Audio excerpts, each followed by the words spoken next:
பனைமரம் பற்றி கவிதை. பனை ஓலை உடைச்சி குடிசையாச்சி, பதநீர் குடிச்சி எம் பசி போச்சி, நுங்கு மணக்க ருசியாச்சி, பனங்கற்கண்டே எமக்கு தேனாச்சி, பனையே உணவாச்சி மருந்தாச்சி, பனையே இன்று குறைஞ்சி போச்சி. தண்ணீர் சேமிக்கும் மரம் நீதான, பாட்டன் தந்த வரம் நீதான, சோசத்தின் காற்றே நீதான, வாசத்தின் கருப்பட்டி நீதான, பனையே நன்மைதான, பனையின் குரல் உனக்கு கேட்கவில்லையா மனிதா?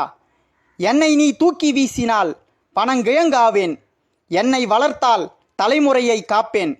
கிராமத்தின் வரவேற்பு மரங்கள் நாங்கள், எங்களை வழி அனுப்பி விடாதீர்கள். தூக்கணாங்குருவிக்கு வாய்வு கொடுத்தோம், நீங்கள் தூங்க நாங்கள் காற்று கொடுத்தோம். பனையின் குரல் உனக்கு கேட்கவில்லையா மனிதா? நுங்கு வண்டி செஞ்சு ஊரெல்லாம் சுத்துனோம், கார்த்திகையில் தீப்பொறி சுத்துனோம். தபசு ஏறிய மரம் நான்தான, பனையின் குரல் உனக்கு கேட்கவில்லையா மனிதா? ஓலைச்சுவடிகள் தமிழ் என்றது, அந்த ஓலைச்சுவடிகள் பனை தந்தது. வளர்ப்போம் பனை, இது என் ஆணை.